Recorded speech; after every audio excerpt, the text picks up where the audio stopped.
Great. Hi, everyone. How are you? We should probably start off and introduce ourselves. My name is Taylor. I'm the Director of Strategic Partnerships at Stay Plugged In. And my co-host, I'll let him introduce himself. Hello and good afternoon, everybody. My name is Rick Suarez. I am the Managing Director for Stay Plugged In. So we'll start our presentation in a moment, but just wanted to go over a little bit about what Stay Plugged In and what we do. So we help high school students get connected to collegiate programs. And Rick can probably expand on a little bit of the ways that we do that and some of our programming. Yeah, for sure. First off, appreciate all of you joining in and hopefully learning a little bit about the esports landscape in general. Really, our goal today is just to try to get as much information to you in respect to the connectivity between high school and collegiate in respect to what esports can provide for those students. So a little background on me, I ended up in the esports world in a different manner, let's put it that way. Esports has really started to explode as we've seen around the country in general. And I think a lot of schools are specifically looking at, well, how can this benefit my student body at the end of the day? What does this mean for us? I'm a traditional sports guy. I played baseball my whole life. I have 3 older children, one who played baseball through college, one who's currently in college playing baseball, and my daughter, who's probably the most athletic of the group, who's a sophomore in high school. She loves to play soccer. I didn't understand all the craze around video games and esports specifically. My oldest son really is the one that got entrenched into playing more and more and became super passionate about it. And with that lack of understanding, I decided just to kind of immerse myself over the last 5 years or so into the space a little bit deeper to find out as much as I could. And that's what ultimately led us to opening this business called Stay Plugged In. What I found out is specifically in the high school and collegiate space, there was massive growth happening, especially at the collegiate side. About 5 years ago now, 2016, there might have been 5 college universities that offered scholarships, literally, for esports, where now there's well over, I think, over 300. So for us, we noticed that this could be a unique opportunity to hopefully help students who are passionate about gaming to look at different ways that they can find career paths and or pathways into the collegiate space. And beyond the gaming aspect of it as well, some of the things we try to help the students focus in on is some of the ancillary skill sets that esports brings to the table, whether it's broadcasting, production, video editing, graphic design. There's a number of different things that goes into having an esports team or having an esports production.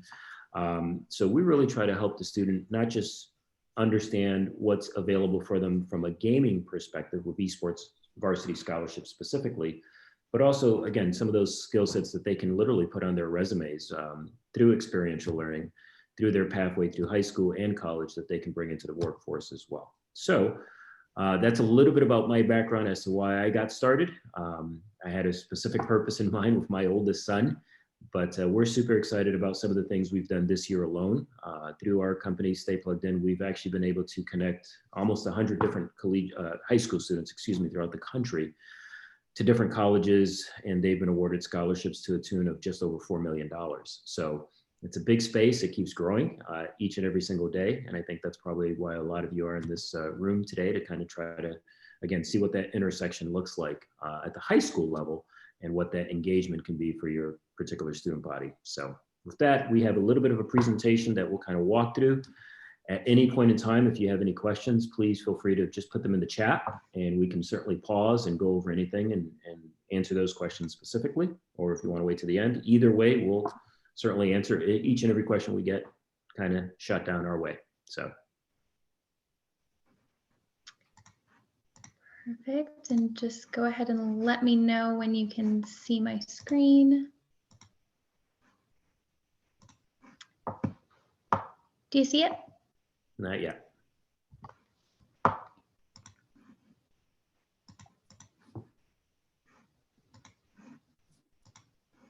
There you go. Great. So esports in general, a number of people will look at esports as video games. Esports is a little different. It's really the competition around it. And most esport game titles are really team-oriented, meaning you look at some of the titles that most children play at home and things of that nature, and you might see them playing on their own. But most esports titles really are team oriented, where there's 3, 4, 5, maybe even 6 players per team. So it really enhances not just the camaraderie and the communication that goes along with that, but a lot of the other intangibles that come into play around traditional sports as well, whether it be teamwork, strategy, etc. So I'll go ahead and go into the next one as I continue to talk about this one. But it really also incorporates a lot of the STEM activity. As I mentioned, just trying to teach those ancillary skill sets that kind of encompass esports as a whole, whether it's software development, creating those games, etc.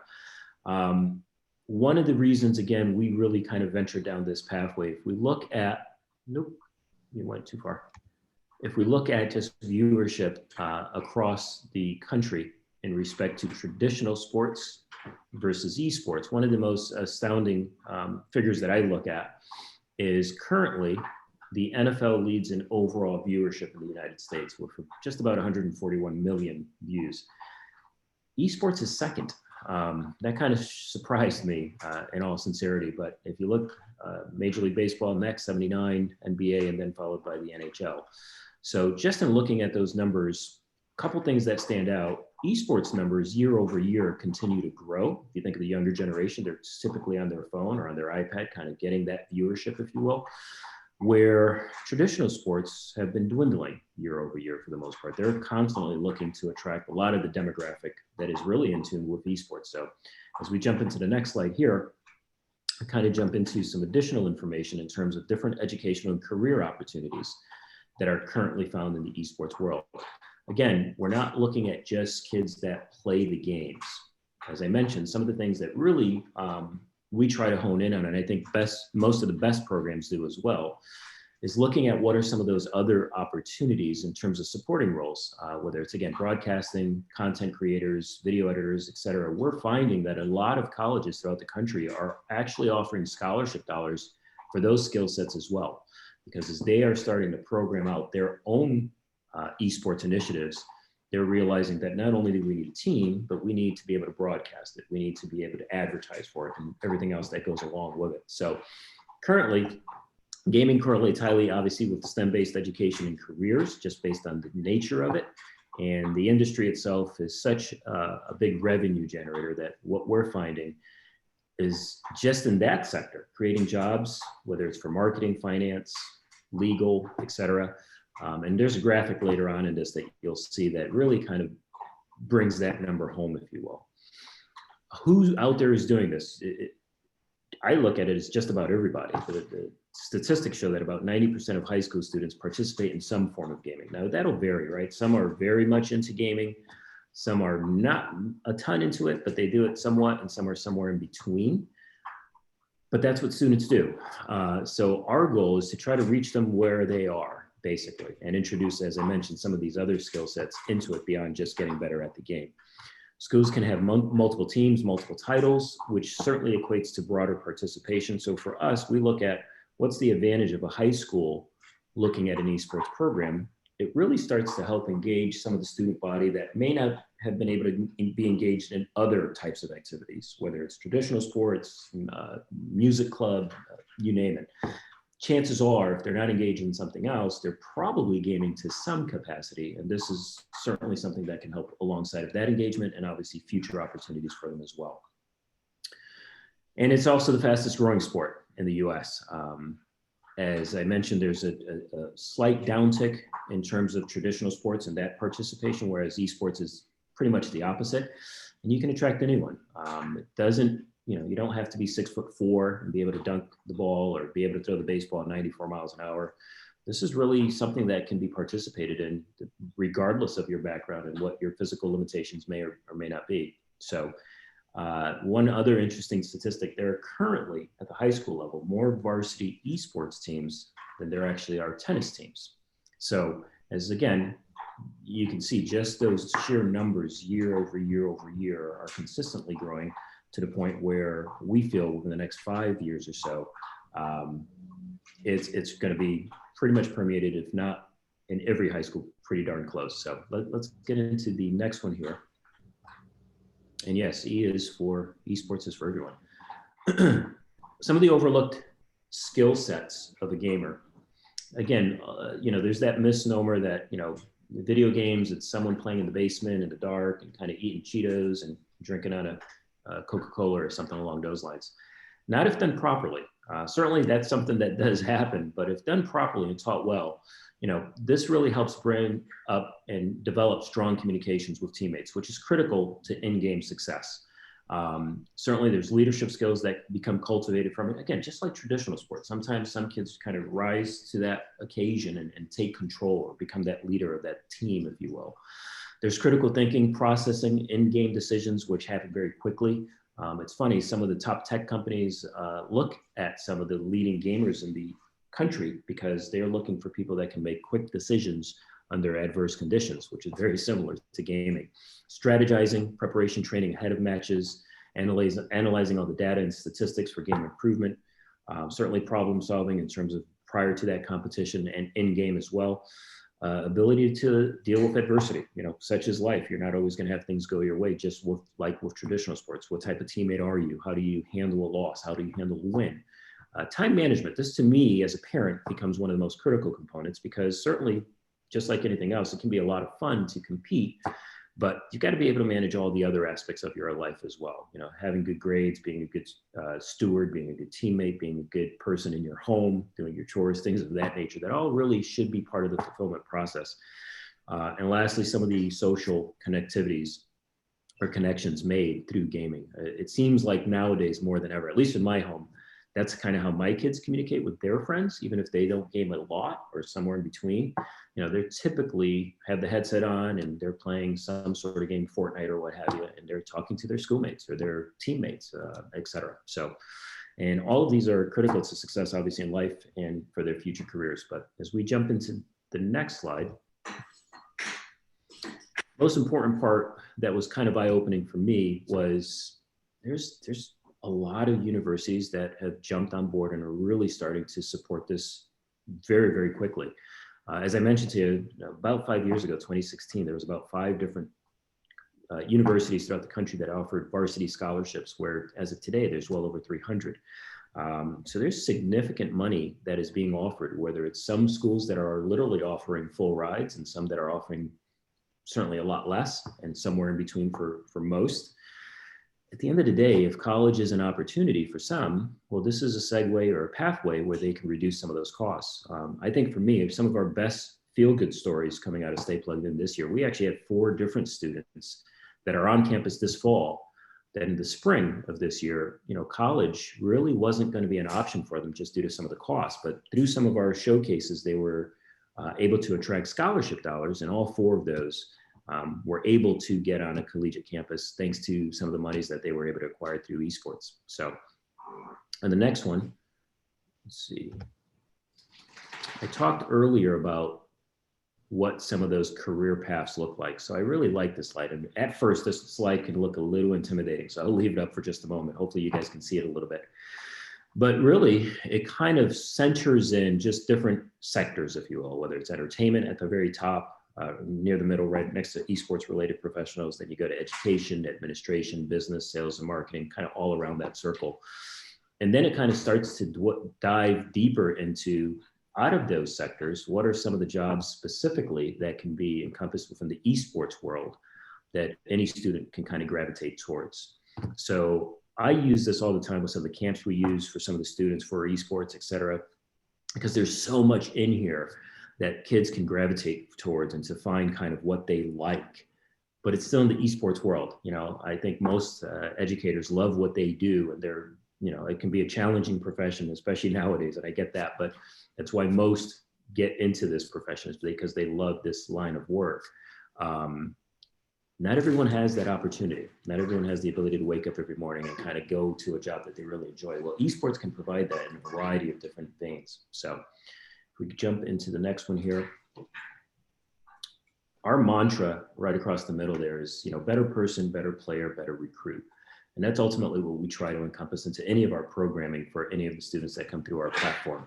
At the end of the day, we certainly realize that, trying to get students noticed and onto a collegiate campus is the end game, but we want to make sure they go about it foundationally the right way. And that the first part is, again, developing those habits that I believe are critical to being a better person, better player, which by default makes them a better recruit. And I mentioned some of the numbers already in terms of we've been able to get numbers of students around the country into a variety of different colleges this year alone, well over 4 million in scholarship dollars so far. So we can go into the next.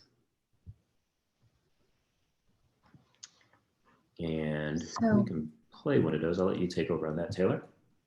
Yeah, so I can play Kira's. I believe the audio will carry through, but for some reason, if it doesn't, let me know.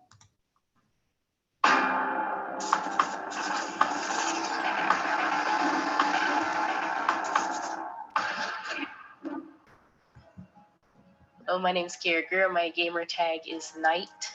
I'm going to Ottawa University, and I will be playing Overwatch. I found out about YTech through my college and career promises coordinator at Vance High School. She sent me the email about this program to teach coding and have fun playing video games. Like, oh, that's going to be something interesting. I get to learn to code, and then I get to play video games at the same time. So I signed up for it, and I ended up being in the second cohort. It was fun. I got to meet a lot of different people, got to have different coding lessons, Unreal Engine. We got to play Rocket League tournament. I was never good at it. And then after YTech was finished, saw another post. It was talking about the Stay Plugged In program and the different tournaments that they do. So I signed up for their LAN event, Shenandoah. I ended up playing on that, and then after that LAN event was over, Sergio, the coach or the director of Ottawa, he wanted to talk to me about possibly coming to his school. Talking, he was really nice, very welcoming. And then after I went to actually visit the school, I was like, man, this feels like home to me, because like it's a smaller school and I like that. So I kind of really liked the school. And then like after all the, I guess, discussions about what am I going to do after high school, I was like, you know what, I'm pushing to Ottawa. I'm going to commit there. Like, my advice, I'd say for all the opportunities that are out there, just keep applying for them. Like, you never know which one will open a door to the next. Like, I put 3 different programs and ended up coming to be an esports player in college. So just, if you see an opportunity, sign up for it.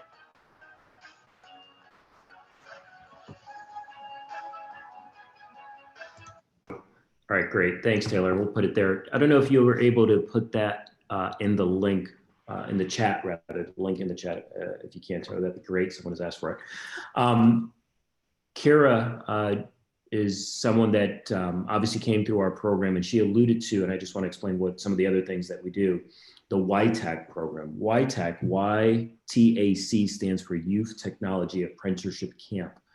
What we do, we engage, again, students where they are with what they like to do, which is esports and gaming. And through that, what we do is teach them how to code as well. This is specifically a program designed for high schoolers where, again, this is what they're doing already. And what we try to do is simply enhance their skill sets. So again, it's on their resume. For some of these high schoolers, college is not an option for a variety of different reasons. So those skill sets could be pronounced to bring them directly into the workforce and help with upward mobility for them with a pretty good paying job, especially nowadays with coding being something that's necessary in just about every area. So that's something that we do there. And then another program that we also are the backbone of with esports is we also try to introduce this at a younger age group with a different demographic for middle school aged girls to introduce them to technology and esports to build that community of gaming that they feel safe in competing and continuing to grow, so that once they get into their high school years, again, we can hopefully look at a variety of those different skill sets that we kind of had up on the monitor before and see what they may be attracted to. So I'm going to play one more video just so you can see one more from the other side, and we'll pick it up from there.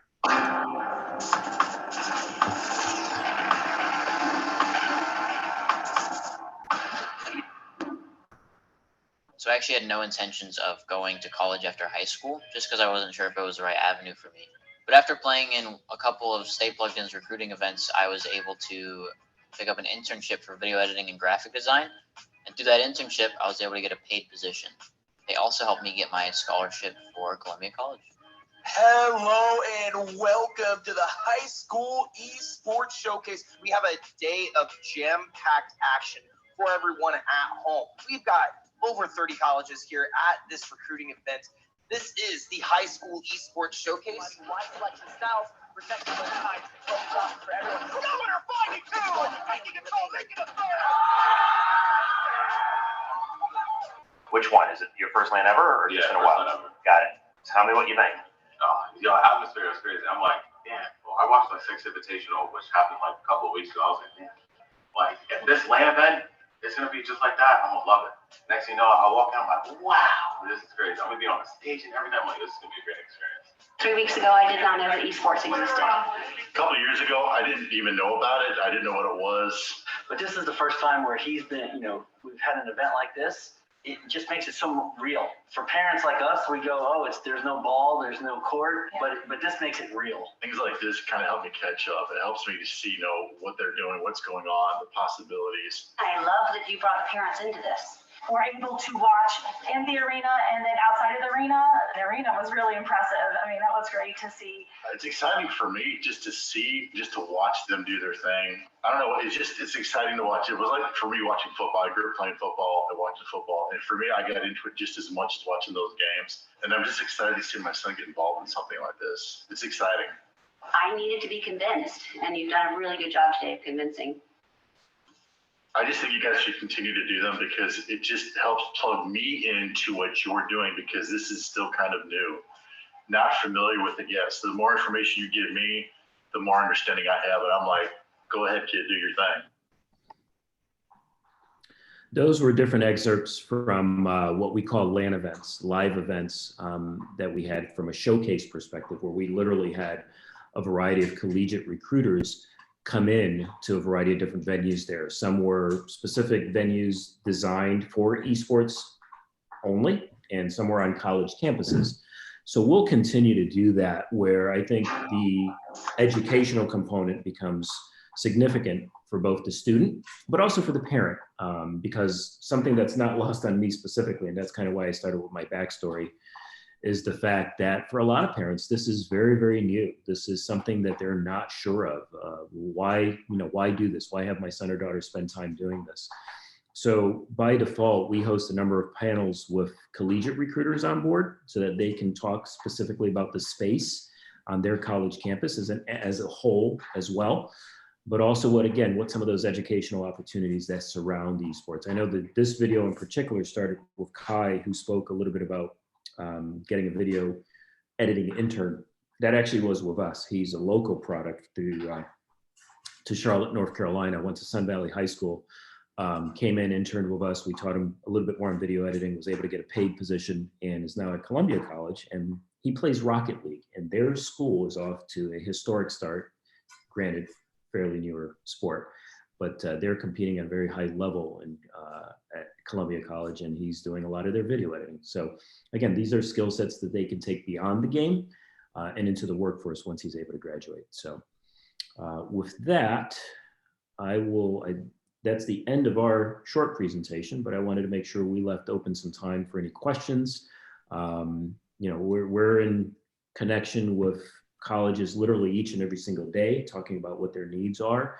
We deal quite a bit at the high school level with a number of the different leagues, and we get questions all the time in respect to, how do we start? What should we do? What should we be looking for? How can we implement it? It's not as easy as it sounds, and we certainly understand that, but we're here to help in any capacity that we can.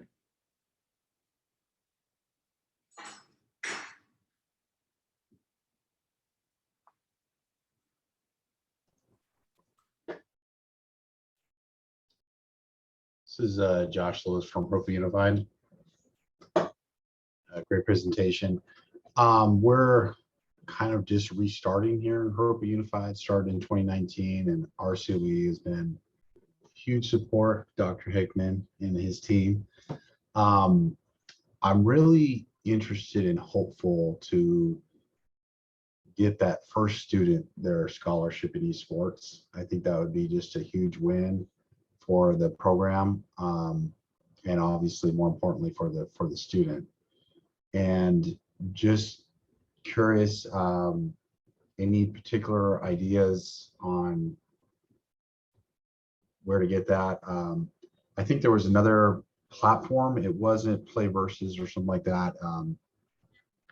It was another platform that works with colleges and high schools, and they had said that they're having a kind of like a recruitment fair coming up. It's going to be virtual.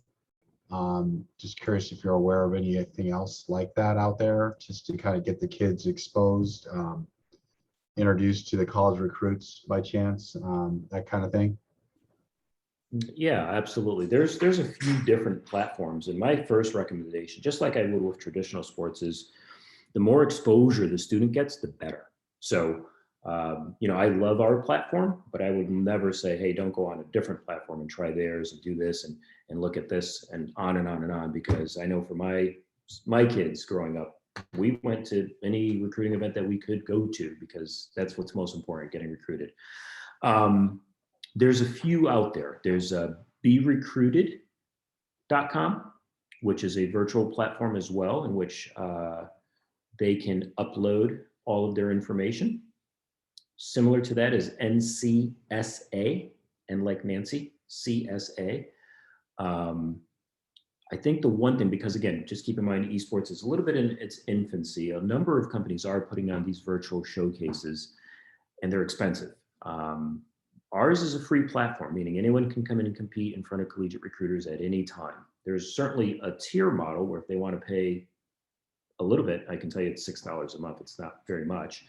We'll do a lot of the hand-holding. We'll walk them through the process as to trying to make sure we find the right school. One of the things that's most critical for me, again, as a parent, is I'm very well aware that the first win is getting my son or daughter onto a collegiate campus and them feeling like that's a home for them. And that's partly due to they're into a like community, a community of people with a similar mindset, which esports certainly can fulfill. But beyond that, they have to be interested in what the academic culture is like, as well as the school's culture, period. Kind of has to be a fit with what that student is like also. So we also help engage in not just finding a school, but more importantly, finding the right school. Because at the end of the day, we want them graduating from there 4 years later, as opposed to, a year later coming back home saying, wasn't really the best experience for me. So that's where we can help. We do a lot of those things all of the time. We are actually fairly close with a tournament or league, a high school league that is in the Southern California area, United Federation for Esports Athletes, UFEA for short. And I know we'll be putting on a showcase with them in December, I think 10th through the 12th. And for any of your students, they're more than welcome to join. Jump on our site, create a profile completely free, and list what their schools of interest may be, and we can start helping them get through that process. But I'd say that do it with any platform. Obviously double check what their costs are. I don't know what it is for Be Recruited or NCSA. I do know they're a lot pricier, some of them, than ours. But there's plenty out there. EGF is put in the chat. I knew they do a number of showcases as well. So, and we have great connectivity with all of the schools. One of the things that COVID did do for us, a number of things it didn't do for us, but one of the things it did do for us, it had really allowed us to connect with a number of the schools at the time when things really started to shut down. And we really did learn a lot. We literally have, if you went on our YouTube channel, I think you'd see probably somewhere in the neighborhood of about 200 different podcasts that we had with different colleges throughout the country. Because for me, it was important to know, again, what's that matchmaking look like for the student? So I think there's a few out there. I give you just a few. Check them out, have them check it out. And frankly, if anyone wants to message us or get in touch with us, I personally would be more than happy to jump on the phone and kind of walk anyone through, hey, what's out there? What's that landscape look like for that student in particular? That's our mission. That's our passion. So what titles do you engage in at your school? Right now, Smash is very popular. Yep. I think the kids are really interested in, some of them, League of Legends, Rocket League, things of that nature. Got it. Some of the other titles that we don't really allow in the educational space, just due to the nature of it, especially Sure. the environment. Yep. But yeah, try not to be too much like chocolate covered broccoli, but I get it. I completely get it. One good thing, one word of advice too, just again, based on our connectivity, lots of times if you think of the traditional sports route, you start with T-ball, I'll use baseball as an example. You start with T-ball and pretty much anybody can play, right? Everyone comes in and competes and it's fun. You get to Little League, it's pretty much the same. Then you start to get into the high school level. Now, those that are pretty good continue to play. It's not always for everyone. Some people get cut, if you will, from the team. And then once you get to the collegiate level, now most schools are looking for obviously a better tier player. It's not necessarily the same on the esports side. Keep in mind, it is a business at the end of the day for a number of these collegiate institutions where even though they're offering scholarships, the main reason they're doing it is so that they can gain more market share. Even so if their tuition is $35,000 or $45,000, whatever it may be, it makes sense for them to offer $5,000, $10,000 because that's a student they wouldn't normally have gotten, and those dollars still. So I've spoken at a number of recruiting conferences with a number of different colleges throughout the country. And trust me when I tell you, many, many of them are saying, look, they don't have to be the best player. They just have to be able to play. And at the end of the day, we'll have a spot for them.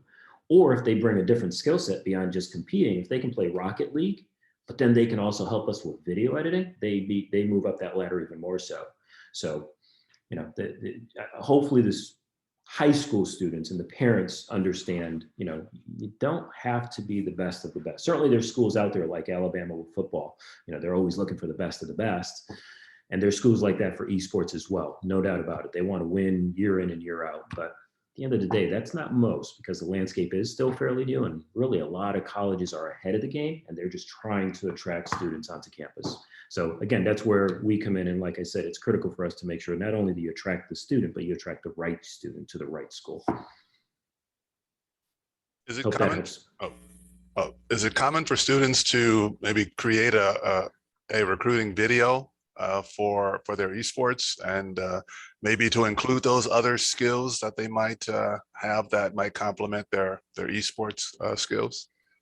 Absolutely. Just like, again, with traditional sports, my daughter just went through setting up a soccer reels, if you will, through Huddle, where she can send out to a variety of colleges so that they can see her gameplay, et cetera. Same thing with esports, certainly be very intentional and focused on not only your skill sets, but also the schools that you want to go to so that they can create that video and send it out to those schools specifically. Through our platform, thank you, good transition there, Steve. Through our platform, you're also able to upload videos and put it on there so that, again, our college can just, any college can kind of look at, hey, in this radius, I want to see what students play Rocket League. I want to see those videos and click on them and kind of start to see those skill sets as well. But yes, absolutely. We encourage that type of activity for sure.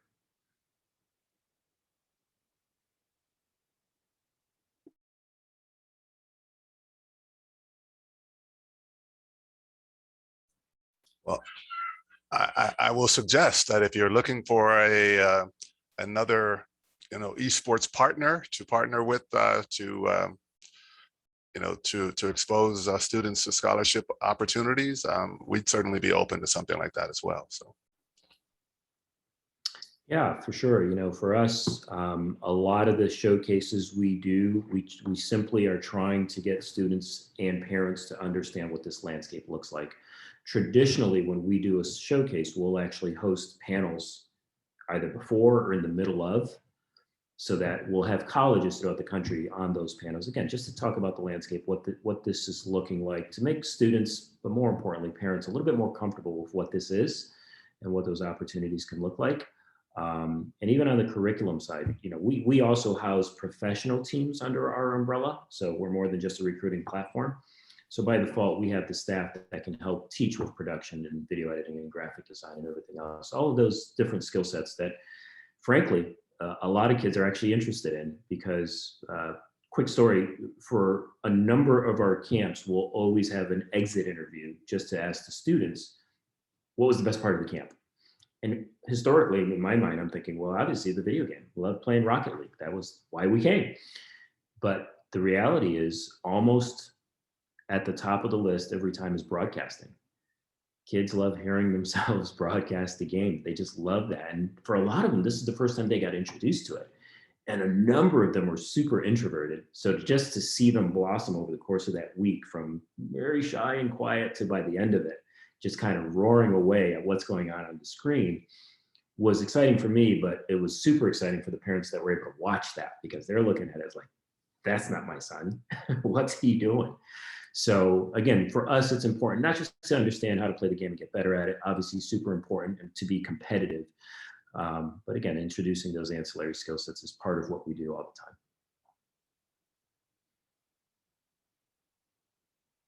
What about the middle school level? Are there benefits for middle schoolers to be part of your platform? Great question. And currently, we don't have an offering for middle school, simply because some of the COPA laws that surround. And frankly, the middle school level, while it is growing, it's still esports is in its infancy, certainly. Middle school, certainly behind that. That being said, we encourage it. We have, I think, 3 different partners that offer middle school offerings, and I think we can put some of those names up here in the chat. I'll give you some. Next up. These in real quick.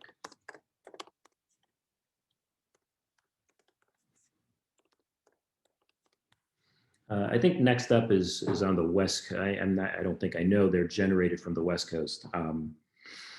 But we look at the middle school level, and what we try to support them with is more so just the skill sets that we just talked about, introducing those students specifically to stuff beyond the gaming. Because at the end of the day, those kids are in their formative years more so than anything else in terms of adapting to technology and showing an interest to it. So we, by design, intentionally put that in front of those students at those levels, so that hopefully, for a number of them, they'll continue an interest with that, as well as with the gaming portion, but definitely with that. But those are some of the platforms currently that we know of. There's, I'm sure, quite a few more. But those are a few that we know of that have offerings at the middle school level for sure.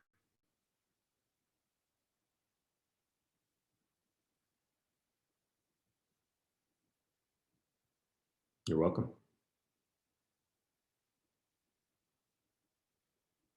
I know we have just a few more minutes here, but if there's any additional questions, please feel free to ask. I'd be curious from the audience to know, does everyone out there have an esports program currently? Just a yes or a no, or most of you, yeah, we have something, or no?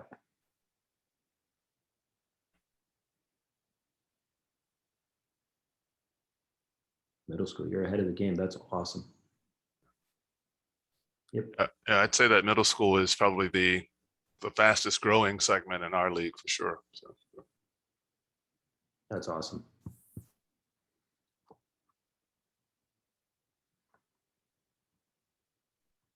For high schools. Got it. That's fantastic.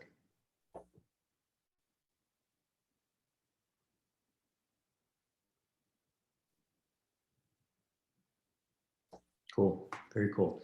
Well, as I mentioned, if there's ever anything we can do, obviously, we'd be more than happy to integrate what we do with your mission and your designs. Again, for us, it's really about not just the gaming component, but trying to introduce the student as well as their parent as to what those opportunities look like, whether it's hosting panels. If you wanted to have a collegiate night for your high school, we'd be more than welcome to do that for free. There's no, the more we can get this out there, the better the space becomes.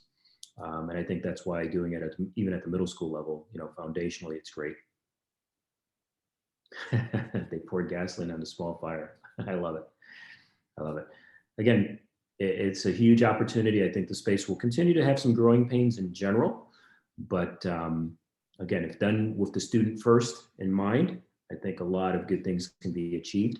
And that's ultimately, by design, what we set out to do as well.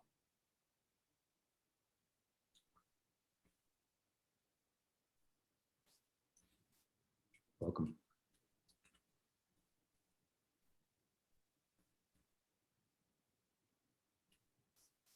You're very welcome.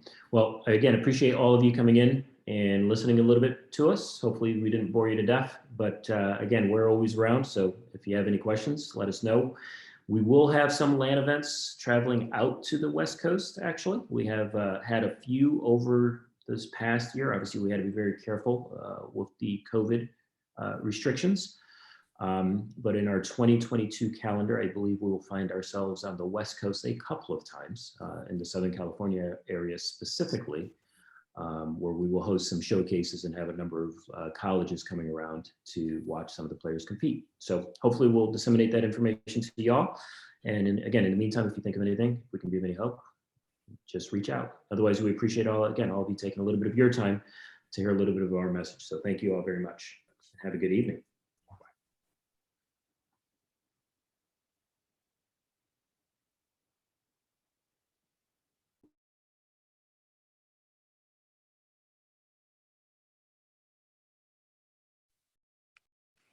Thank you, Rick and Taylor. That was amazing session. I enjoyed that. No worries. Thank you for having us. We appreciate it. Thank you.